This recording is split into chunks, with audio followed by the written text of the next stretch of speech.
तो आज हम डिस्कस करेंगे फर्स्ट ईयर का चैप्टर। हम थर्ड चैप्टर से हमने स्टार्ट किए हैं कुछ टॉपिक्स, जिसमें मैंने आपको मेन टॉपिक्स कराए थे, जिसमें क्वांटम नंबर्स हमने पढ़ चुके हैं, 4 क्वांटम नंबर्स, और उसके अलावा 4 क्वांटम नंबर्स के प्रॉब्लम्स थे वो भी हमने सॉल्व किए। एक्सरेज के बाद पे भी हमने बात की, रेडियो एक्टिविटी और रेडियो एक्टिव रेज के बारे में। आज हम जो इस लेक्चर में स्टडी करने जा रहे हैं वो है आपके पास डिस्कवरी ऑफ न्यूट्रॉन।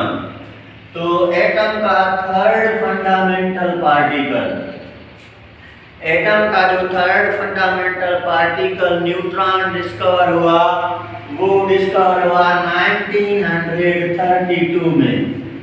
तो 1932 में जेम्स चैडविक ने सबसे पहले न्यूट्रॉन को डिस्कवर किया, और न्यूट्रॉन की जो डिस्कवरी की गई उसके लिए जो प्रोसेस यूज किया गया that is artificial radio activity.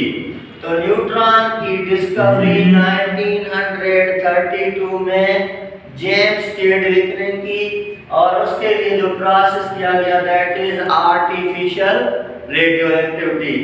अभी आर्टिफिशियल, मैंने आपको बताया था ना, रेडियो एक्टिविटी की 2 टाइप्स होती हैं, एक होती है नेचुरल और दूसरी होती है आर्टिफिशियल। नेचुरल में क्या होता है कि किसी भी एटम का न्यूक्लियस खुद ब खुद ब्रेक हो जाता है, लेकिन आर्टिफिशियल रेडियो एक्टिविटी में क्या होता है कि किसी भी एटम के न्यूक्लियस के ऊपर हाई रेडिएशंस बम्बार्डमेंट कराते हैं, और जब ये हाई एनर्जी की रेडिएशन उस एटम के न्यूक्लियस पे बम्बार्ड करती हैं तो वो उस न्यूक्लियस को ब्रेक कर देती हैं। तो किसी भी न्यूक्लियस को हम आर्टिफिशियली ब्रेक करें by bombardment of radiation, that is artificial radio activity. तो आर्टिफिशियल रेडियो एक्टिविटी के थ्रू 1932 में जेम्स चैडविक ने सबसे पहले एटम का थर्ड फंडामेंटल डिस्कवर किया पार्टिकल दैट इज न्यूट्रॉन। अभी देखिए न्यूट्रॉन की जो प्रेडिक्शन की थी, न्यूट्रॉन की जो प्रेडिक्शन की गई वो 1902 में सर रदरफोर्ड ने प्रेडिक्शन की थी। 1920 में सर रदरफोर्ड ने ये बात कही थी कि एटम में एक और फंडामेंटल पार्टिकल भी है जिसका मास बिल्कुल प्रोटॉन के मास के बराबर है। अभी देखिए सर को कैसे पता चला कि सर रदरफोर्ड ने एक दिन हीलियम का मास मेजर कर रहे थे। तो सर रदरफोर्ड एक दिन हीलियम का मास मेजर कर रहे थे, और 1920 तक तो हमारे पास सिर्फ इलेक्ट्रॉन और प्रोटॉन ही मौजूद थे। अभी सर ने ये देखा कि प्रोटॉन, हीलियम के पास 2 प्रोटॉन होते हैं और 2 इलेक्ट्रॉन, क्योंकि किसी भी एटम में इलेक्ट्रॉन प्रोटॉन का रेशियो बराबर है। अभी देखिए बेटा, 1 प्रोटॉन का जो मास होता है 1 AMU। एक प्रोटॉन का मास कितना होता है 1 AMU। तो जाहिर सी बात है 2 प्रोटॉन है तो 2 प्रोटॉन का मास कितना होगा 2 AMU होगा। और आपने ये भी सुना है कि जो इलेक्ट्रॉन होता है, इस इलेक्ट्रॉन का मास जो है नियरली इक्वल टू 0 है, नियरली इक्वल टू 0 है। तो देखिए रदरफोर्ड ने क्या किया, हीलियम का मास मालूम किया। सर को पता था कि हीलियम में 2 प्रोटॉन है और 2 इलेक्ट्रॉन है। सर ने यही सोचा कि इलेक्ट्रॉन का तो मास नियरली 0 है, बाकी प्रोटॉन का मास कितना है 2 AMU। और जब सर ने एक्सपेरिमेंटली हीलियम का मास मालूम किया तो उसका मास आ रहा था 4 AMU। कितना मास आ रहा था 4 AMU। अभी सर परेशान हो गया कि अगर हीलियम के पास 2 प्रोटॉन हैं तो उसका मास भी 2 AMU आना चाहिए ना, 4 AMU क्यों आ रहा है। तो इसी वजह से यहाँ पे सर ने ये प्रेडिक्शन की कि अगर हीलियम के पास सिर्फ 2 प्रोटॉन होते, 2 इलेक्ट्रॉन होते तो इसका मास 2 AMU हुआ था, लेकिन इसका मास 4 AMU है। अभी आप ये बात भी याद कर लें कि एटम में एक और फंडामेंटल पार्टिकल भी मौजूद है जिसका मास जो है वो बिल्कुल equal to mass of proton है। और इसी तरह सर ने सबसे पहले न्यूट्रॉन की प्रोडक्शन कर दी। तो 1920 में जब सिर्फ इलेक्ट्रॉन प्रोटॉन डिस्कवर हो चुके थे तो हीलियम के मास मालूम करने से सर को ये पता चल गया कि हीलियम में अगर 2 प्रोटॉन होते और 2 इलेक्ट्रॉन होते तो मास 2 AMU आता, लेकिन यहाँ मास कितना रहा है 4 AMU। मीन्स एटम में एक और थर्ड फंडामेंटल पार्टिकल भी है और उसका मास बिल्कुल equal to mass of proton है। और सर ने ये भी बता दिया था कि ये जो मास जिसका प्रोटॉन के मास के बराबर है वो न्यूट्रल होता है। वो क्या होता है? न्यूट्रल पार्टिकल है।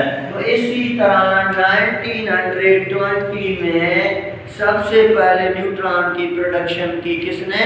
सर रदरफोर्ड ने। तो अभी देखिए, अभी हम इस पर डिस्कस करेंगे कि ये कैसे जो है डिस्कवर हुआ। तो आर्टिफिशियल रेडियोएक्टिविटी प्रोसेस। अभी सर जेम्स जेटनिक ने क्या किया कि पोलोनियम से निकलने हुए अल्फा पार्टिकल, पोलोनियम से जो अल्फा पार्टिकल निकल रहे थे उसको स्ट्राइक कराया बेरिलियम एटम के न्यूक्लियस के ऊपर। तो अल्फा पार्टिकल, ये देखिए क्या है हमारे पास, अल्फा पार्टिकल थे। तो पोलोनियम से निकलने वाले अल्फा पार्टिकल को जब बेरिलियम एटम के न्यूक्लियस पे स्ट्राइक कराया गया तो सर ने देखा कि बेरिलियम के न्यूक्लियस से कुछ रेडिएशन इमिट हो रही हैं। तो इसी तरह जब अल्फा पार्टिकल बेरिलियम एटम के न्यूक्लियस पे स्ट्राइक हुए तो वहां से कुछ रेडिएशन इमिट हो रही थी, एक न्यू टाइप की रेडिएशंस। तो सर ने क्या कहा बेटा कि यहाँ पे 2 प्लेट रखी, एक पॉजिटिव प्लेट और दूसरी नेगेटिव प्लेट। तो सर जेम्स जेटनिक ने देखा कि ये जो रेडिएशंस हैं ये कहीं भी डिफ्लेक्ट नहीं हो रहे। मींस ना तो ये पॉजिटिव प्लेट की तरफ मूव कर रहे हैं ना ही नेगेटिव प्लेट की तरफ मूव कर रहे हैं, मींस अगले डायरेक्शन में जा रहे हैं। तो इससे सर को ये पता चल गया कि ये क्या है? न्यूट्रल है। ये क्या है? न्यूट्रल है, क्योंकि अगर इनके चार्ज होता तो अपोजिट चार्ज की अट्रैक्शन की वजह से ये पॉजिटिव या नेगेटिव प्लेट की तरफ अट्रैक्ट होते। तो इसी तरह सर ने देखा कि ये रेडिएशन ना तो पॉजिटिव प्लेट की तरफ हो रही है ना ही नेगेटिव, दे आर न्यूट्रल। लेकिन जब ये बात सर ने दूसरे साइंटिस्टों से डिस्कस की तो सब कहने लगे कि सर ये गामा रेज है। ये क्या है? They are gamma rays. तो सर वो कहने लगे कि ये गामा रेज है, क्योंकि गामा रेज में भी कोई चार्ज नहीं होता, गामा रेज भी एटम के न्यूक्लियस से इमिट होते हैं और इसी वजह से उन्होंने ये बात कर दी कि ये गामा रेज है। आई बात समझ में। लेकिन सर ने इस पे रिसर्च की और रिसर्च करने के बाद सर ने ये देखा कि जब इन रेडिएशंस को किसी भी एटम के न्यूक्लियस से स्ट्राइक कराते हैं, इन रेडिएशन को जब किसी भी एटम से न्यूक्लियस से स्ट्राइक कराते हैं तो वो क्या करता है? वहां से प्रोटॉन को बाहर निकालते हैं, वहां से प्रोटॉन को बाहर निकालते हैं। मींस जब न्यूक्लियस से निकलने वाली ये न्यूट्रल रेडिएशन को जब हम किसी भी एटम के न्यूक्लियस से पे स्ट्राइक कर रहे थे तो ये रेडिएशन, इन रेडिएशंस के पास इतना पावर था कि ये प्रोटॉन को न्यूक्लियस से बाहर निकाल सकते थे। तो अभी देखें सर जो जेम्स जेटनिक फिजिक्स का प्रोफेसर था और हमने फिजिक्स में लॉज ऑफ मोशन पढ़ी है कि अगर दो मास की इक्वल बॉडी एक दूसरे के साथ स्ट्राइक करेंगी तो उनमें से एक बॉडी जो है वो रेस्ट में होगा और दूसरी बॉडी उसके मोशन से मूव करेगा। तो इसी वजह से सर ने ये सोचा कि ये रेडिएशन प्रोटॉन को बाहर निकालती हैं, इसका मतलब है इनका मास बिल्कुल प्रोटॉन के मास के बराबर है। और ये प्रेडिक्शन तो पहले ही सर ने कर दी थी ना रदरफोर्ड ने कि एटम में एक और फंडामेंटल पार्टिकल है जो न्यूट्रल है और उनका मास प्रोटॉन के मास के बराबर है।